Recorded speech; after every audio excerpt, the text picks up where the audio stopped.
If we see one consistency throughout all governments, it's that emergencies and major world events are almost always capitalized on by increasing government control and restricting individual liberties. 9/11 brought the Patriot Act, and civilian surveillance jumped to a whole new level.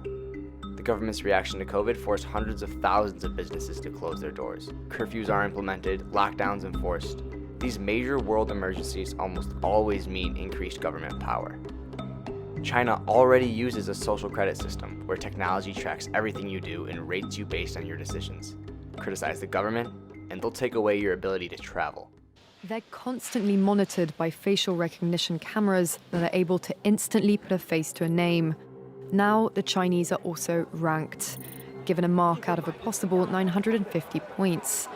It's aggregating data gathered by banks, private companies, and the state to rate if someone's a good or bad citizen. The state will go over every detail of a person's life with a fine-tooth comb: their financial situation, spending habits, career, even behavior on social media.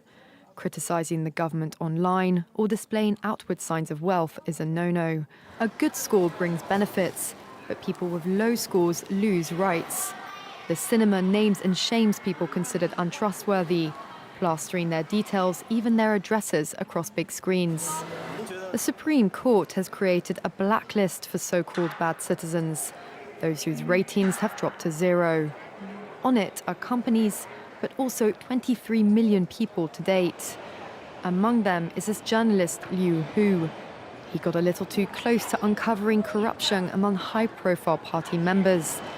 After being sued for defamation by the subject of a story he'd written, he was blacklisted.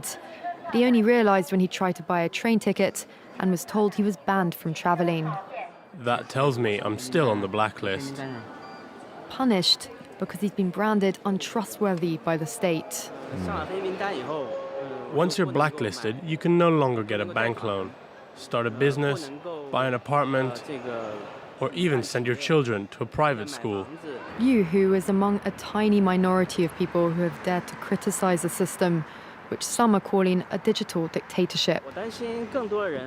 I worry, because I think many people like me will be deprived of individual freedoms, and all of us will live with restrictions of one kind or another.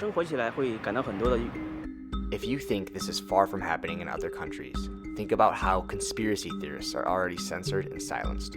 Corporations like Twitter and Facebook already blacklist people thinking outside the mainstream narrative. Although we are headed in this direction, it does not have to be our future. The most important thing we can do now is share information and wake up others.